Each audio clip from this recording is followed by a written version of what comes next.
What's up, everybody? Today we're going to be doing a very needed mod. We're going to be going ahead and installing our SST Valve Controller. Essentially what that does is it opens up the valves fully from factory. Apparently these valves are not fully opened and they're partially still closed even when you have the exhaust mode on.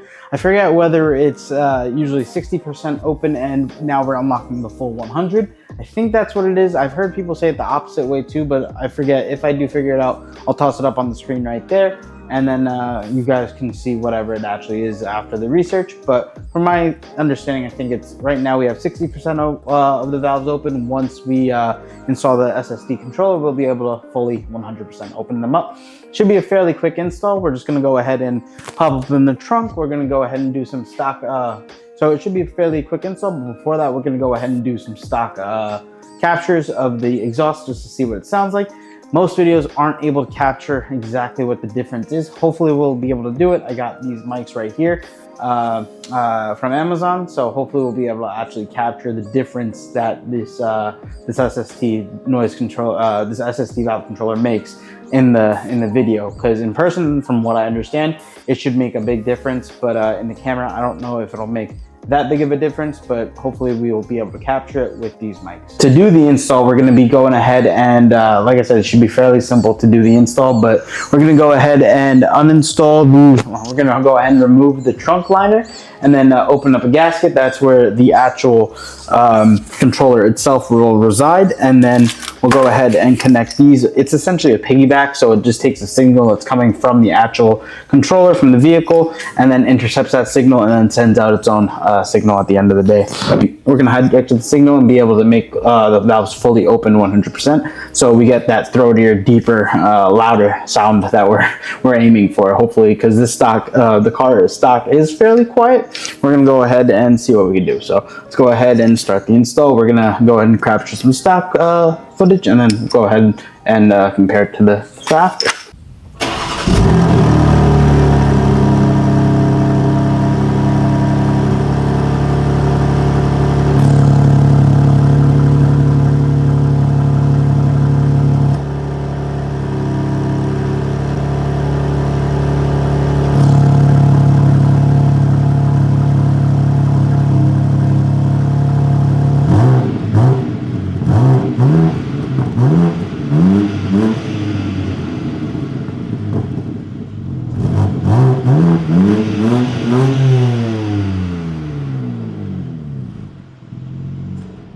Alright, so hopefully you guys, before you guys ripping me a new one and saying that, oh, it's too high, I can't do that right off the bat. That's not a cold start. That was a warm start. At the end of the day, we drove all the way here and the car is relatively warm, so no cold start. That's what it's going to sound like on a warm start, essentially. And we're going to go ahead and bring the car up on the race ramps and see what it sounds like once the controller is installed.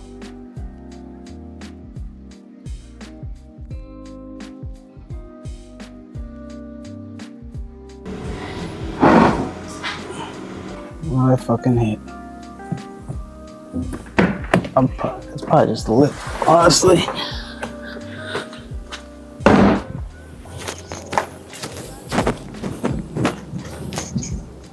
What did I hit?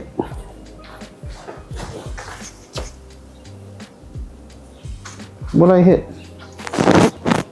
I don't know. It made that sound. I didn't like it, but I didn't hit anything, and I'm high enough, so we'll just keep it right there. Also, a little tip that one of my buddies showed me. I don't know if many people know this, but watch this. You can press and hold, and it'll raise the freaking glasses. I had no idea it did that. Pro tip, I guess not so pro if you already knew it.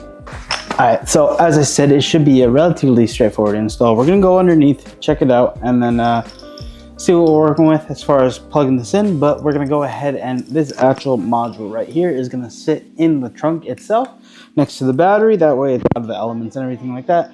We're gonna route these wires through the little gasket that they have, a little grommet that they have in there. We're make a tiny little hole.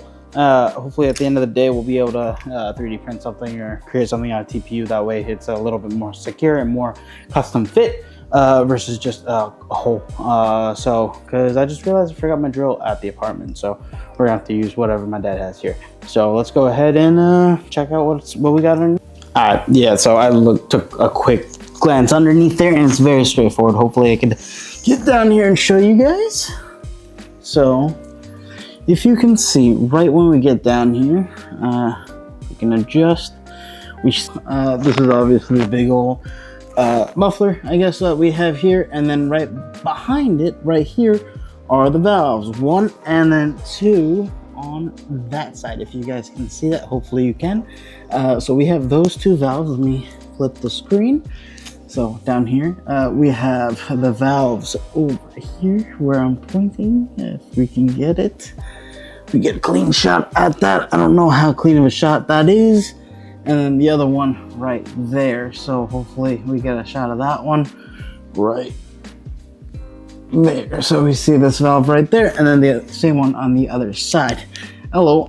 So we're gonna go ahead and disconnect these connectors right there, and then essentially between them we're gonna install our SST controller. So that should be relatively straightforward. So let's go ahead and see if we can pop these up and replace them real quick, and then after that, we'll go ahead and go to the other side and go to the trunk and see what we got there. All right, so let's go ahead and open up the trunk real quick. In the trunk, we have this liner that we're gonna just go ahead. Honestly, let's just take it and move it out of the way for now. And as we can see here, we have our electronics, but right back there, if we could see, zoom into there, right there, you can see hopefully that we have a black grommet that we're just going to be able to pop out the, grommet, make a little hole, and then feed everything here, and then just use some double-sided stick tape to stick the module to this wall right here, so it has a good place to stay, just like some of these other ones that we have back there. So let's go ahead and do it. All right, so we got a little trim removal tool right here, and we're just gonna go ahead and pop out the grommet. Should be relatively straightforward. Honestly, it was easier just to push it through, so we didn't even need this. I literally just pressed it straight through. So we'll see where the hole is. We see the grommet right back there. Here's the grommet that fell out. So very simple, straightforward. This is on one side. We're just gonna poke a hole through this, and then get the wires through. I believe that the hole should have been right in the side right over here. Yep, you see the light? Hopefully you do, right here. We see this little light right there. That's where the grommet is, and then we'll snake our wires through that guy right there. All right, so I got the grommet on. If you can see, this is how I cut the hole, if that'll focus. Hopefully that focuses. See, I did a little square cut, a little diamond, like a little cross, and then a little hole in the center just to be able to feed the wires through. So we're gonna go ahead and fish everything through through this hole right here, and then go ahead and fish everything under, and then run everything under the heat shield and to its respective place, and yeah, we'll pretty much have it installed in less than 30 minutes. So let's go ahead and do that. And we're gonna leave this here right there because we don't know how much slack we're exactly gonna have on each side, and then we'll pull it through so all the slack can live up here rather than underneath. So let's go ahead and go underneath and then plug everything in. All right, so I watched a couple of the videos, and that's why I was going off the way that I was doing it, but man, I gotta check the other side. So there's another grommet right there. So boom, we don't need to go through anything. We literally pop out one grommet one side, other grommet the other side, easy. I thought we had to fish. It was on the M2, it seemed very easy on the M3s. It seemed like there was plenty of space to fish through, but on the M2s, it was very tight. I was trying to figure out how to freaking fish through, and there's another freaking grommet right there. We're gonna use that. So let's go ahead and prep the other grommet the other side, and then we'll be done real quick.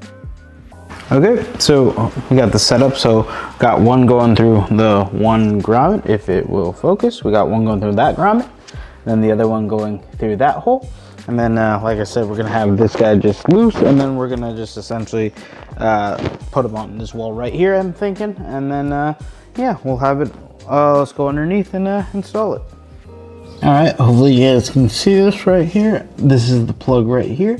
We're just gonna go, it's very simple. All I did was I took my tool and I stuck it through this section right there and literally just pop right off. So we're gonna go ahead and put you guys down, and hopefully you'll still be able to get a view of what I'm doing here. I'm just taking the one side and we're essentially just gonna, like I said, just intercept it and plug it in. So let's see how we can plug it in. That's right. Yep. There you go, plugged in, nice click. And then we're gonna go ahead and take this.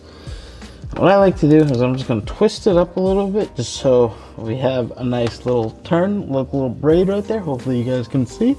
And then we're just gonna go ahead and take it and plug this back where we found this from. So take this, plug it in, and push this in. So there we go, that should be it. It's all done. And this little slack we gotta pull up. We'll do the same exact thing on that side. So let's move over, grab my little tool. Like I said, we're just gonna take this, stick it up to the top so it's pressing, and a little less clearance over here. So we're just gonna use this way, press it, and that's jiggling right off. So right there we go. And where's our wire? So here's our wires right here. Oh wow, that's pretty much, it's a direct. That's very close. We're gonna have almost no space to do this. So, or not no space, we're gonna have almost no slack. So that's gonna be perfect. So take this guy just like the other side. Take this, slide this. Take this guy, slide this in like that. You hear a little click. And take this and plug it in there and click that in, and that should be it. Literally, we're done. I'm just gonna go ahead and tuck this up a little bit further, and we're gonna grab some zip ties and just zip tie these up just so we're not dangling. And yeah, so let's go ahead and do that. All right, so as I said, something that I wanted to do is mount this control box so we have it properly in the actual trunk somewhere and it's not just loose. We're gonna use some Velcro. It works better than double-sided stick tape, just in case if we ever need to take this out or something like that, we could take it off a little bit easier and replace it with just more Velcro. So we're gonna go ahead and take this and install it using the Velcro right against the wall.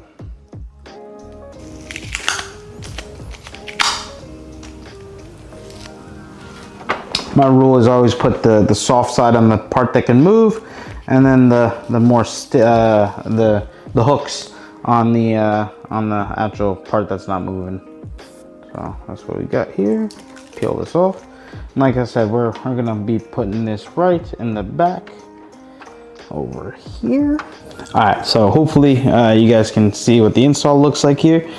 I tucked the SST control box right down there against the wall with the double-sided stick tape. And then we have the first grommet, if that'll focus, with the wire coming out of it, going to the control box, and then we have the control box and the circuit wire going across.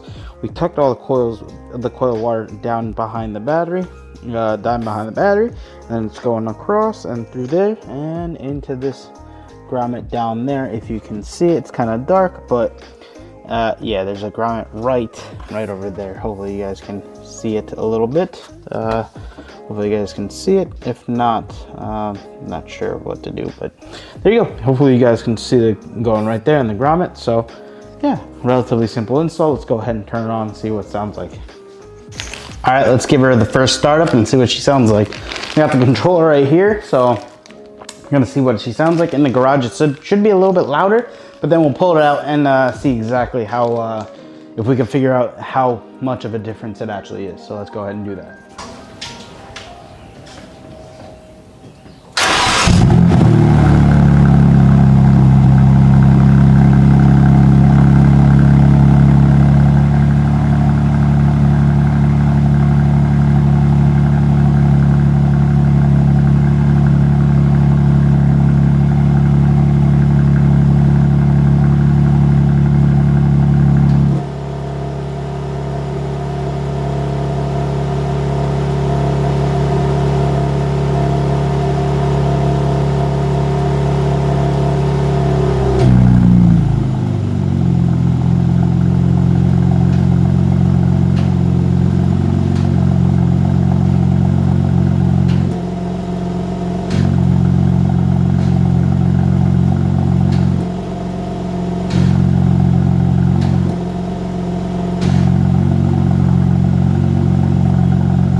Alright.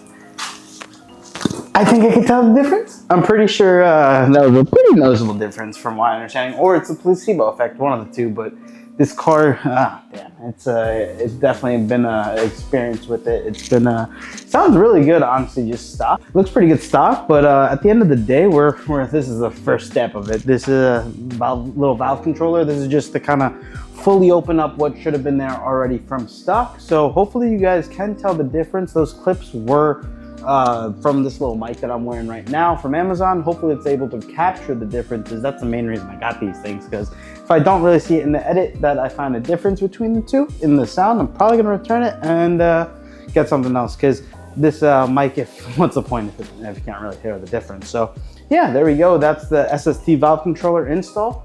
Relatively straightforward. The next little thing that we can do is also pair the controller itself, the little remote. Let's go ahead and show you guys that real quick.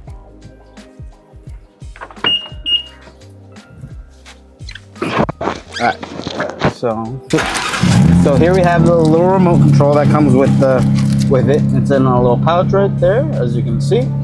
You can see that it has three little buttons. It has four little buttons, A, B, C, and D. So A, from my understanding, I really need to look at the diagrams. I'll splash it up right there once I figure out what exactly it is. But A sounds like it's the loud mode, so valves 100% open. So if you could hear, that's what it sounds like. But then listen, it gets really quiet.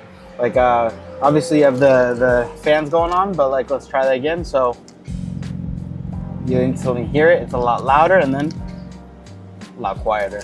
And then I'm not sure what D makes it, like I guess maybe 60%, maybe stock or something like that. And then C, I'm not sure what C does. So D and C, you definitely hear a little bit. I don't know, maybe that's like different levels of opening. Like maybe it's like 40 and 60 or something like that. But A is definitely 100% open, and B is definitely all the way closed. So yeah, so that's the controller. One thing that you can do, from my understanding, is you can pair the BMW controls over here to these. So let's see if we can do that real quick.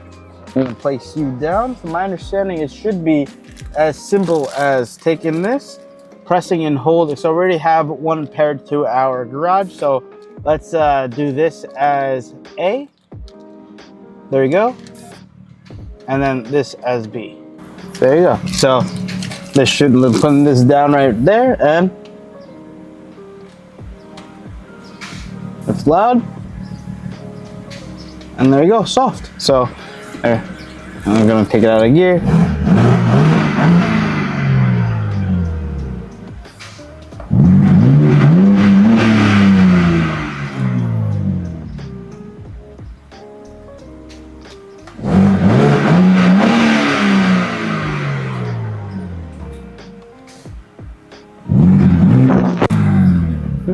Alright, so it's been a couple days with the valve controller installed, and let's just say it's definitely doing its job. It's definitely a lot louder, and it's according to his website, it did say that I should expect some performance increases, and the butt dyno does agree with it. The car definitely feels louder. I don't know if it's just the sound, but it actually feels a lot peppier. It just feels a lot quicker, honestly, when you're starting to get on it a little bit. So this has definitely been 100% a worth it mod. I'm happy to do it. Just some thoughts on it. I know that I said that I looked into it more. Hopefully you saw it in the past little clips where I kind of showed on the screen what the actual other settings do. So C is just for like the stock configuration of your car, so it'll just so it'll be just like stock, just how you bought it initially. And then D will be essentially just a 50% mode, where it just opens up the valves 50%. So wherever you need it just to be a little bit quieter, but you still want that sound, it'll still be you'll still be able to access that. As you guys saw, I didn't take any special tools or anything like that. I literally was able to do it in my garage. very simply. There was really no issues that I experienced throughout the entire process, so very smooth, very straightforward. Connecting it to the car via the little rear view mirror was super simple and straightforward, just like your garage controller. And if you're expecting this mod to just completely change your sound of your exhaust, it's not going to exactly do that. It's definitely going to make it louder. It's not going to really change the tones or anything like that. It sounds very similar to what it did before, just a lot louder. Like I said, when you have it in that full 100% exhaust flap, when you have it in that 100% open mode. But for the most part, like I said, it sounds, it did the job that I want it to do, and I'm not expecting anything else. Maybe down the line we'll get a full exhaust just to get it to sound a little bit better, because this car doesn't sound the best, honestly, especially coming from the RS3. So we'll look into whatever exhaust choices we have down the line, and maybe we'll get one of those. So yeah, great mod. 100% recommend. If you want to pick it up, I picked it up from the link down in the description. So if you want, go pick one up. But yeah, like, comment, subscribe, all that good stuff. Thanks for watching, and to the next one. Peace.